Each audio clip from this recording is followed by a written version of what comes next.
yang dikasihi Tuhan, sekarang kita bersama-sama akan merenungkan firman Tuhan dalam Daily Wisdom yang saya bawakan kali ini. Saya akan membawakan sebuah tema berjudul Kosong, Bukan Mati.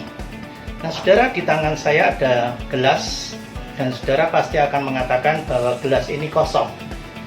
Tapi kalau gelas ini saya isi dengan cicak yang saya bawa, cicak ini akan saya masukkan ke sini. Nah, setelah saya masukkan, cicak ini kira-kira hidup atau mati? Cicak ini akan tetap hidup. Cicak ini akan tetap hidup karena gelas ini tidak saya tutup. Tetapi kalau gelas ini saya tutup, cicak itu pasti mati. Kenapa cicak itu tetap hidup? Karena cicak ini mendapatkan udara ketika gelas ini dalam keadaan terbuka. Tetapi ketika gelas itu saya tutup, cicak yang ada di dalam ini pasti mati. Nah, saudara, gelas ini tadi Anda katakan kosong. Sebenarnya tidak. Gelas ini ada isinya, yaitu udara. Nah, dalam kondisi seperti sekarang ini, banyak orang sedang mengalami kekosongan. Kosong pendapatan, kosong pekerjaan, dan kosong kesibukan, sehingga mengakibatkan ada kebingungan, kebosanan, bahkan suasana yang tidak biasa. Memang hari-hari ini kita harus bisa mengubah keadaan yang normal itu menjadi abnormal. Bagaimana kita sebagai orang-orang yang percaya kepada Tuhan menghadapi keadaan yang semacam ini. Tetapi ingat, kosong bukan berarti mati. Kosong masih ada udara di dalamnya. Nah, saudara-saudara, kita hari ini berhadapan dengan masalah-masalah yang berkaitan dengan kekosongan. Namun Anda jangan mengatakan bahwa kosong adalah mati. Ada sebuah kisah tentang perjalanan Paulus dan Silas yang pada satu kali mereka mengalami di penjara di sebuah kota di Filipi. Penjara di sana itu luar biasa. Bentuknya seperti sumur di bawah tanah, gelap, dan Paulus dan Silas dalam keadaan terpasung. Mereka tidak bisa berbuat apa-apa kecuali menyerah pada keadaan. Namun, di tengah-tengah keadaan demikian, Paulus dan Silas dikatakan dalam firman Tuhan, mereka berdoa.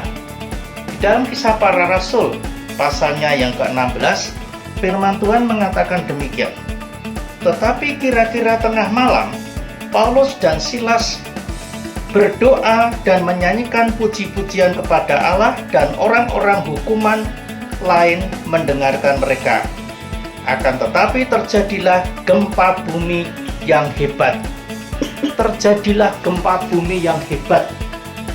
Nah, saudara, Paulus dan Silas tidak menyerah pada keadaan kosong, tetapi bukan berarti mereka mati.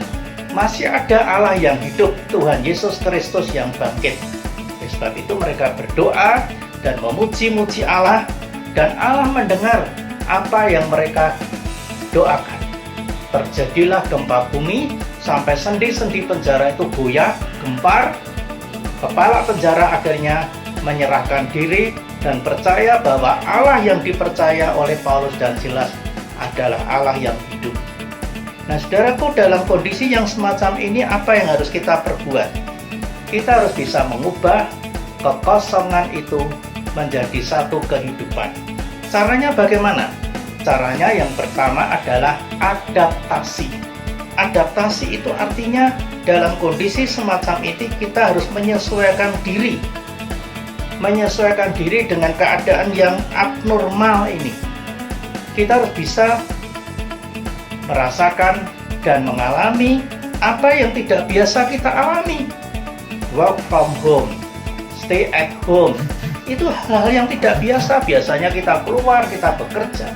Tetapi sekarang kita harus di rumah, bekerja di rumah, kita banyak tinggal di rumah, dan kita tidak bisa berekreasi kemana-mana. Menyesuaikan diri. Nah, kalau orang bisa beradaptasi, maka dia akan bahagia. Yang kedua adalah stimulasi. Stimulasi itu artinya membangkitkan semangat merangsang diri bagaimana kita bisa berpikir keluar dari keadaan yang kosong ini. Hindari rasa jenuh, hindari masa bodoh, hindari apatis. Tetapi kita tetap mencari apa yang sedapat-dapatnya masih bisa kita lakukan. Seperti Paulus dan Silas, dia berdoa, dia memuji Allah, itu yang masih bisa lakukan. Dan ternyata Allah mendengar apa yang mereka alami, doa dan puji-pujian.